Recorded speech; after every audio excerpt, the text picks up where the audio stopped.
నిలుచుండి ఆకాశం వైపు కన్నులెత్తుటకైనను ధైర్యం చాలక రొమ్ము కొట్టుకొనుచు, దేవా పాపినైన నన్ను కరుణించమని పలికెను. మనం చేసే ప్రార్థన ఎలా ఉండాలి? శుంకరలా ఉండాలా, పరిసయ్యులా ఉండాలా? ఏంటి? శుంకర లాంటి జీవితం కోరుకుంటున్నాడే. చూడండి, ఆ కిందనే అంటాడు, అతని కంటే ఇతడు నీతివంతుడుగా తీర్చబడి తన ఇంటికి వెళ్ళినని మీతో చెప్పుచున్నాను.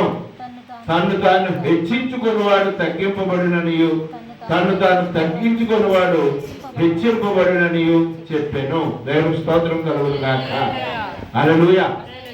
దేవుడు మన నుండి కోరుకునేది తగ్గింపు జీవితం, వినయము గల జీవితం, నీతియుక్తమైన జీవితం, లోబడే జీవితం అని మనం గ్రహించాలి. దేవుని స్తోత్రం కలుగును గాక.